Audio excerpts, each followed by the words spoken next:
What's up, fellas? Welcome to the cellar. All right, I got the GH3 today, and I got an update on my my last review. Last time we spoke, I had just taken it out of the box, and I was just going over my first initial impressions after just playing around with the camera with my kid and so forth and so on. But now, in the last couple of weeks, I've shot both, set shots where you had some lights and subject an interview, and then I've also shot a couple of Sweet 16s, which were live events. And let me tell you something: if you want to test out a camera, Sweet 16 is the place to go, man. I mean, between the strobing lights, the DJ, the crazy speed that all the kids and stuff are running around at, on top of mixed with the different lighting sets from one place being real low light and one place being completely overexposed and white balances being completely off by the DJ lights and uplighting. What a great place to test out a camera. So I put this thing through the ringer the last couple of days, and man, have I been impressed. So I learned a couple of things that I really love about this camera, and I'm going to tell you on why you definitely need to pick one up. And then I learned a couple of things that I'm hoping that either the hackers or some firmware upgrades will improve, and I wanted to go over that. So let me go over a couple of quick things here. First thing I want to start out with is just the overall workflow experience of working with this camera.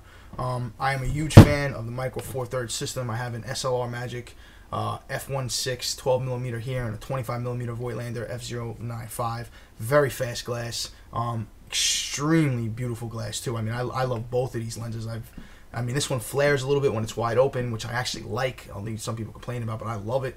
And then also this lens is just, this is like my workhorse right here. So with this kind of glass and stuff, the only thing that I was concerned with the camera, especially coming from the AF100, was, well, how does the workflow work with this? DSLRs can be kind of annoying, even though this is mirrorless. What are we looking at here? So, wanted to tell you, I am real impressed. I mean, we went over the touchscreen last time. Love the touchscreen.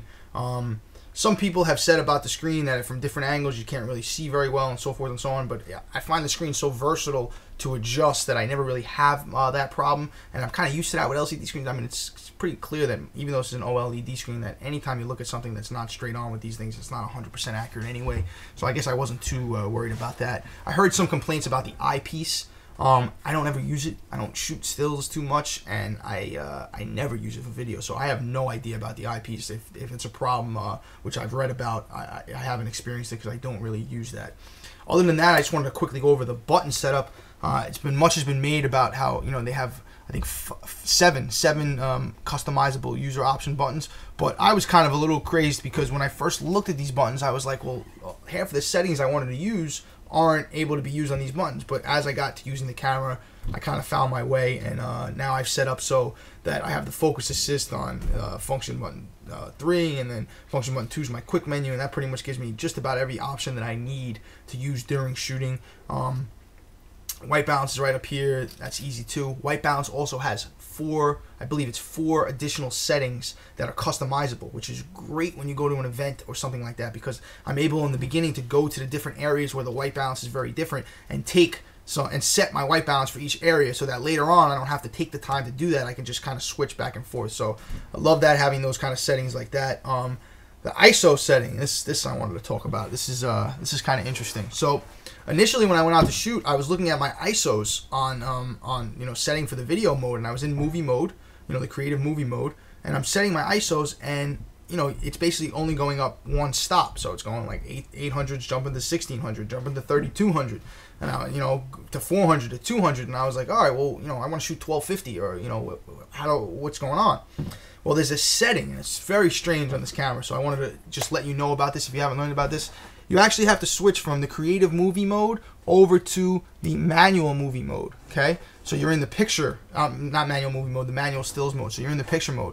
Then you're going to go into your picture mode, you're going to go into your settings, and you're going to go to the same spot at the ISO setting. And there's going to be a setting that'll be able to change it from going up in increments of 1 stop to only 1/3 of a stop. And that's how you get all those other ISO settings back. However, if you do it in movie mode, which is what I was looking at, that setting's not there. I don't know why it's not there. So you have to do it in the manual stills mode, change the ISO setting so it goes up increments of 1/3 a stop, and then go back to your movie mode, and you'll have those capabilities with the ISO. So that was the only thing with the ISO stuff, but again, not a big deal.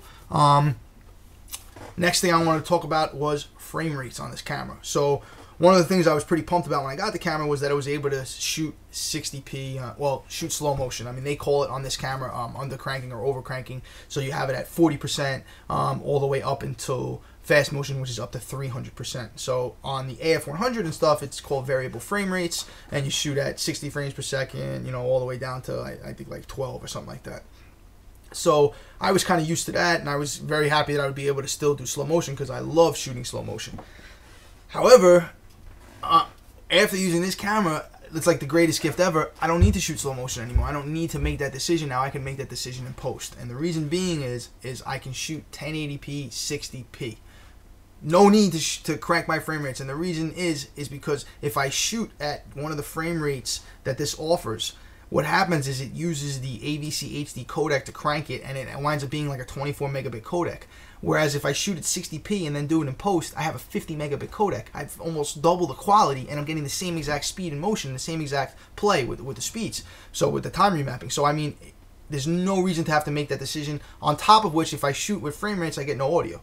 But if I shoot with 60p, I get all audio. So then again, I have the audio at regular. I have the shot at regular speed. And if I want to make it slow motion, I can. I have that capability. So I haven't really found a reason to have to use the frame rates, which is really actually a great thing. So I can just kind of stick the whole time to just shooting 60p and then make those decisions later on in post if that's what I'm doing. I haven't used the 72 megabit all-intra codec because I don't normally shoot only 24p or 30p. I usually, again, shoot 60p, and that's only at 50 megabits. So I haven't used that codec, but that leads me into my next thing, which is the dynamic range of this codec. The dynamic range of this codec, I've been very impressed with. That's why I have this file open here. I'm actually going to take off the color correction here and show you. This is the original shot I had at the Sweet 16. I was just walking by on the dance floor. It's actually her Sweet 16. She turned to the camera, you know, made a cool, you know, crazy face and stuff. And so I wanted to use that in the video. So as I'm going through my shot selection, I pulled this up and I was like, it's a little dark. By the time it gets crushed, you know, and put up onto Vimeo, it's going to be almost black. I don't know if it's worth using. So I was like, let me see, you know, maybe I can lighten it up a little bit. Maybe it'll be worth using if I can't get too much noise. So then I threw on the fast color corrector and I was like, holy cow. I mean, you can see how much it jumps up here.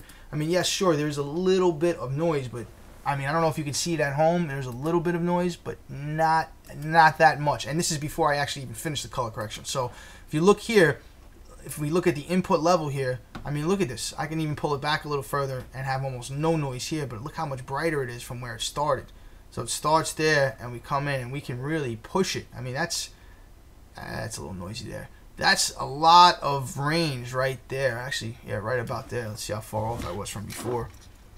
But yeah, so right there, we have almost no noise. And look how much lighter the picture is. And then, you know, just to fix it up, if you watched the other tutorial on the stuff that I learned, I basically threw up a little saturation in there.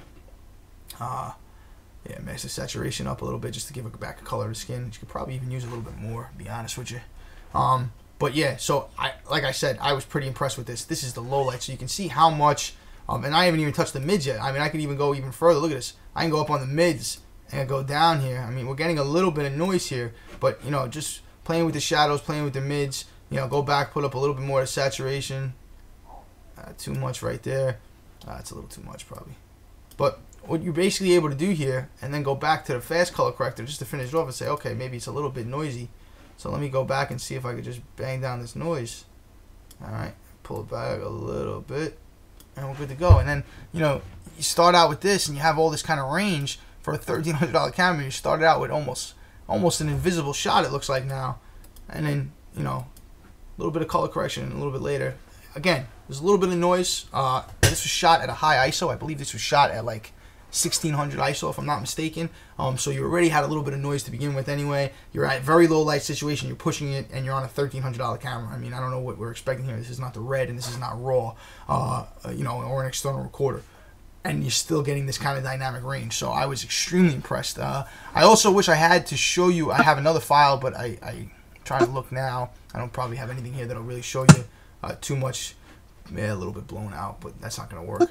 So I had a shot also on a photo booth. Very quickly tell the story. Basically, there's a photo booth set up. It's automatic picture taker. So I was shooting the people, and then I would pan to the photo as it finished. And one of the problems was the exposure change from what you're looking at with them. You go to that LCD screen, and all of a sudden it's blown out because you had to be low for the bright lights of the photo booth. So I had this one shot, got to the screen. It was a perfect shot. It was a funny picture. I really wanted to use it, but it was just blown out. There was no detail in the face right here. It was all kind of white, basically through the neck and all through the cheekbones. Long story short, I just tested it out, started pulling up my white input levels, and all of the detail came back. I mean, was it a perfect picture? Of course not. Would it have been better to shoot it at the right exposure? Of course. But being where it was from a live event, having that shot, being able to take it, pull it up, add a little saturation and play with it, and actually use it in the shot to the point where the woman complimented on the shot. The client actually made a compliment on the shot. I mean, I was very impressed. So there is definitely some leeway here that I have not seen from even the AF100 and stuff like that. So the sensor and the codec is phenomenal. So overall, $1,300 camera. Very, very easy to use and a pleasure to hold and grip and all that kind of regular stuff. Very versatile in post once you get there. And again, it shoots at a very high quality, which is just phenomenal. The only last thing I want to talk about was I actually went to my friend's conference this week, and I got to shoot in stills, which I don't normally do. And one of the other cool things about here is the stills mode, the main one, is right next to the movie mode. So it's very easy to be shooting and just kind of switch real quick, set up your picture, bang, shoot, go back to movie mode, and bang, go. And I think that's phenomenal. I mean, it makes it very easy to use with those two settings right next to each other. So other than that, that's it. There was one other final thing I wanted to talk about. I did actually, a DP, a friend of mine, borrowed this camera, and he actually figured this out for me because I had no idea what was going on at first. While I was shooting with the camera, okay, I had on my Voigtlander, okay, which has a manual aperture ring, okay. I have it on the camera. I'm actually moving around shooting, and I'm looking at the screen, and it's getting darker and lighter depending on which way I'm facing the camera. And I'm going, but wait a second, it's not automatic. Why? How is my aperture changing? I'm not switching the lens. And what happened is that there's a setting on here that actually adjusts the LCD or the OLED screen for the light compensation around it or around the lens. And yeah, totally screws up because you're actually looking at your picture getting darker or brighter, but that's not actually what you're going to record. So I was like, I got rid of that real quick and got that setting off. I'm not exactly sure. I'll find out exactly what the setting was, but we turned it off. But yeah, other than that, a couple of things I'd like to see improved about this camera after using it, which I do believe will be improved by either the hackers or firmware updates. First thing is you cannot focus when you're shooting. What I mean by that is it has some great focus assist features on here for before you press the record button, but once you press the record button, you're not able to use them. So I can't double tap the screen, zoom in, and focus at all. That's kind of annoying because that is, especially during a live event, you're moving around, you want to be able to focus and see if you're in focus and not just judge it by your eye and off the screen. So I'm looking forward to having some kind of focus assist like that, or focus peaking. And then the second thing, which is right in line with that, is they have on this camera highlight mode, which you've seen on the Canon cameras and stuff like that, which basically means that anything on the image that reads all white is going to blink black and white to let you know that it's blown out. Well, I mean, that's cool and all, but it doesn't really help me out. What I like to do is have zebras that I can set, one at 70 IRE or 60, 70 IRE, so I can know where the skin tones are supposed to be. And then when I set for like 100 IRE or 110 or whatever, so I know if it's overexposure, I'm blowing something out. But right now you can't set that with the highlight stuff, so I'm looking forward to having some sort of black magic-like capabilities on this camera so I can have that kind of zebra setup. And once I have those two things, I think we will be in heaven, and that will be the end of my testament for the GH3. Everything else I've been impressed with. I still can't believe the price of this camera based on what you're getting. It's just definitely worth the money. I mean, there's no doubt about that. And with the micro 4/3 mount, I mean, you're able to get incredible glass at such a low price. So definitely pick one of these up. I've been impressed so far, and I will continue to update you on these type of things. One of the things I'm going to be doing soon, real quick, so you can look forward to, is this right here is my new rig. It's the Cinovate Simplest Solo. And I also had another friend of mine who picked up a Edelkrone Pocket rig, which I shot with actually at one of the Sweet 16s, which was phenomenal too. So I'm going to go over the differences between using these rigs and some of the pros and cons about them that I've enjoyed. So look for that soon. Other than that, follow me on Twitter at PJ_NORMZ or at editseller.com. Thanks, guys. I'll talk to you soon.